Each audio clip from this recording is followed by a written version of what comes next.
Hey, this is Danny Pepperseed for World of Reggae, and today we are at 38 St. Lucia Road in Waterhouse in Kingston. And the real reggae lovers know that's a magic address in the history of reggae music, you know. And next to me is a real legend, you know, a man known by the name of Lloyd James, but better known in reggae circles as King Jammys. King, welcome to World of Reggae. Nice, Danny. Yes, King, you know, like we are here at your headquarters, you know, the famous studios where all the magic did happen from you know, the 80s up till now.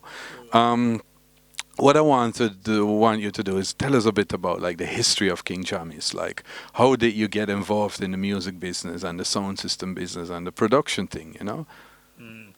Well, I'm in the sound system business from 1962, the very year that Jamaica got its independence from Britain, Great Britain, you know. I started my first sound with two little boxes and about a 20-watt amplifier. And I started playing some house parties. And then, you know, we started to draw big crowds. And then I said, I have to extend this thing a little bigger now, you know. So I put two more boxes and an amplifier. And then we start get bigger and bigger until we be that big sound, you know. King Jammy superpower. Yeah, and you know, so that was 60s, so that was when ska music and all even the R&B was still running the place. Right. Long before reggae come about and long before dancehall come about. So what happened after? Because like you were one of the first engineers up at King Tubby's space, and King Tubby's King Tubby's studio was located over here in Waterhouse as well on Drumley Avenue. So tell us a bit about those days. Well, what really happened, you know, after that sound system reached its peak, I went to Canada to live for a couple of years, and then Bunny Lee came to Canada and saw me there and said, Jammys, you know, it's time for you to come home now, you know, we need you in Jamaica now because Tubbies need a good engineer there now. So I came back home in 1976. When I came back home, I went straight to Tubbies as a resident engineer. I used to work for producers like Bunny Lee, 90, Scratch, Yabby U, and a lot of upcoming producers too. Brown from Greenwich Farm and a lot of them, you know. That's when I got the name Prince Jammys. As you know, Bunny Lee is a man always naming us, you know, and things. So he named me Prince Jammys, you know, because of my mixes that I used to do.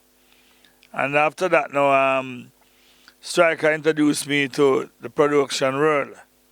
So I became a producer myself in 1974. You know? So that's when I was in Canada. I produced my first song with Nana McLean named Single Girl. But that wasn't a successful song. It wasn't a hit. But when I came to Jamaica now, I redid it with her, and it becomes popular in the dances and on the radio station. So that encouraged me now to do more songs. So I did the Black Huru album, and the Travelers album, and the Purple Man album. I did quite a few albums, you know, in the 70s. And they became popular in England, especially the Black Huru album was released by Count Shelley first, and then after that contract was up, Greensleeve, I remixed it, and Greensleeve re-released it, and it became, you know, a much more popular album in that market.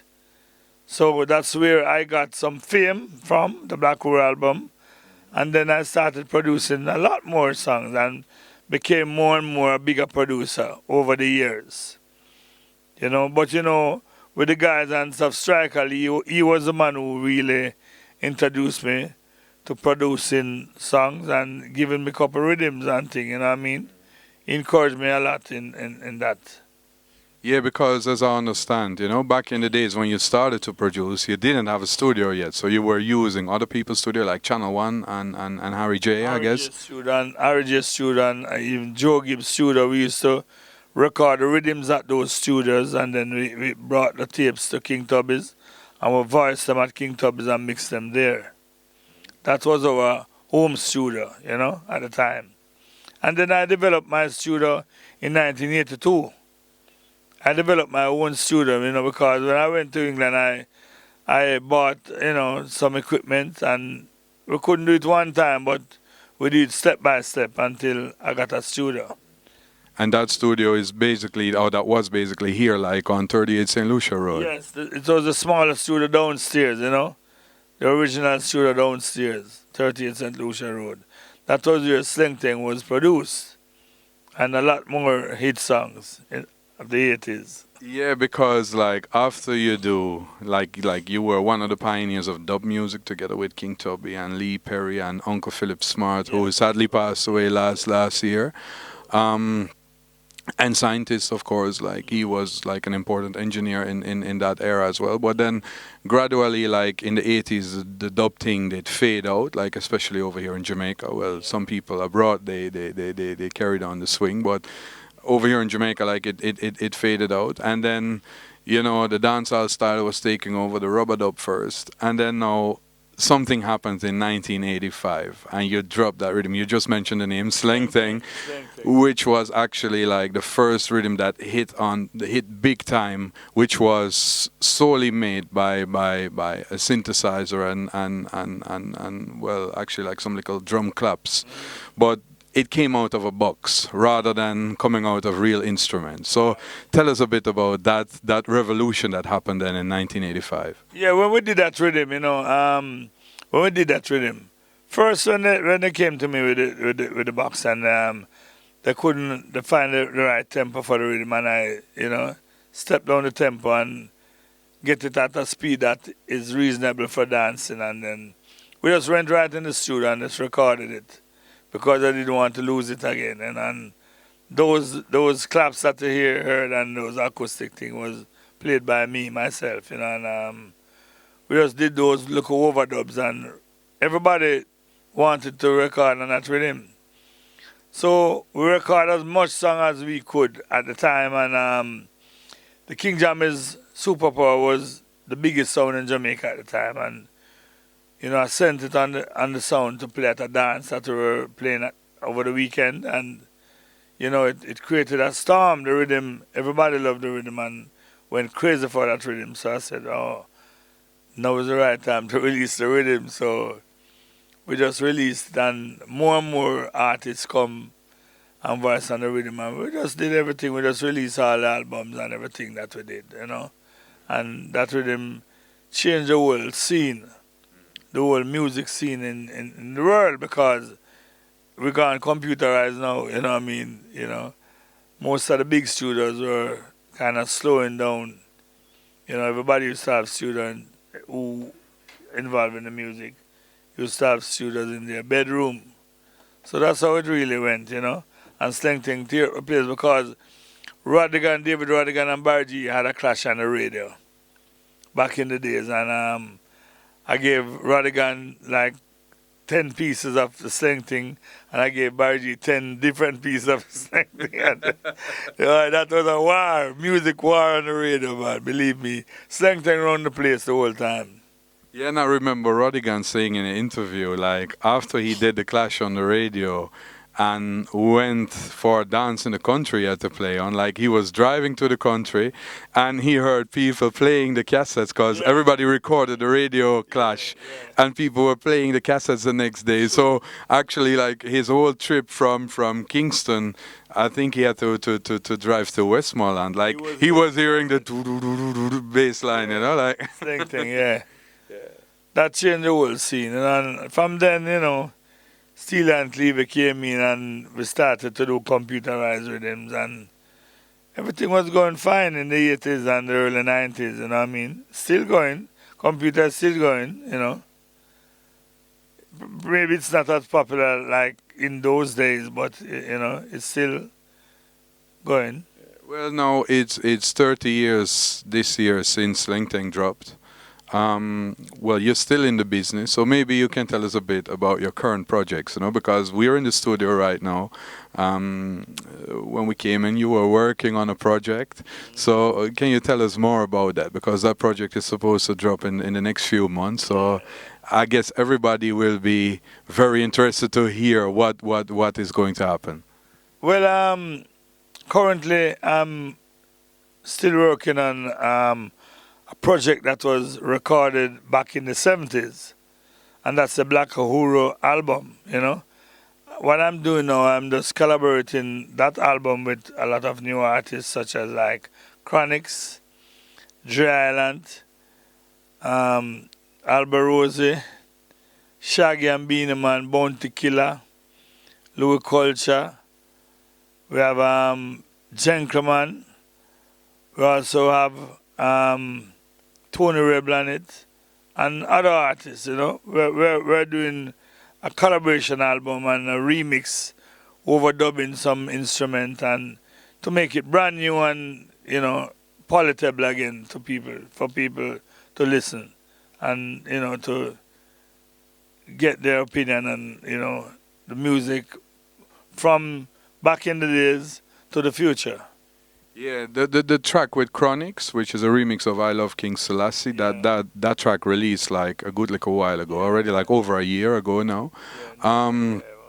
Well, last week I played at your wife's birthday dance, and you gave me the CD with Uroy, so Uroy is on it as well. When can we look forward for that project to drop? Well, it's gonna be completed like next week. We're gonna be finished mixing it and sending it off to VP and Green Sleeves. And Green Sleeves will be released on the Green Sleeve label. But as you know, VP is in charge of Green Sleeves, so it's the same company. Probably in a couple of months' time, it will be on the streets. Okay, well, and then, you have some other projects coming up. Tell us about them. We have a brand new double album that will be released in April. Alba Rose and myself, we did a combination mix of that double album, and we're going to be touring that double album in the United States in April. Also have the Michael Rose album. That one was recorded about 10 years ago, and that had some beautiful tracks on it. None of those tracks had been released as yet, all brand new tracks. And they're going to be releasing that too. And another new project coming up is Alba Rose and Friends, That Alba Rose and most of my Dennis Brown hits and, Garnet Silk and Gregory Isaacs and other artists that have been recorded over the years. Juna Delgado and, other artists. Yeah, well, that sounds like very promising, That one will be exclusive music, Most of those music wasn't released. So we're just gonna, dust them off and overdub something and make them sound brand new again. Okay, so that we can look for like later on this year. Yeah, later on towards the summer, or later on in the end of the year. Well, it's good to see you still going strong in the music business, because well, you have contributed so much and for so many years already, So. It was very good to be here, like at your headquarters, at 38 St. Lucia Road in Waterhouse in Kingston, Jamaica. So, is there anything you would like to say to the viewers on World of Reggae? Well, just keep on listening to King Jammy because, I still have lots more to come, And my sons are in the business too. They're recording producers, engineer, and musician, so. Everything under this umbrella, supposed to be getting bigger and bigger through the years. We have experience in recording history and things like that, making hits. So things will be better, We're going to bring back the music to where it was back like 10 years ago or so. Because I was like taking a rest one at a time and allowing the youth to take over. But we need some more music to please the elder people, you know what I mean? And also the youth can, acknowledge those music also. Yeah, that's good. All right, King, thank you very much for your time, and keep on looking out for the Black Euro remix album, the Alberosi and Friends, and the Alberosi and King Jammies in dub, This was Danny Pepperseed live and direct from Kingston, Jamaica for World of Reggae.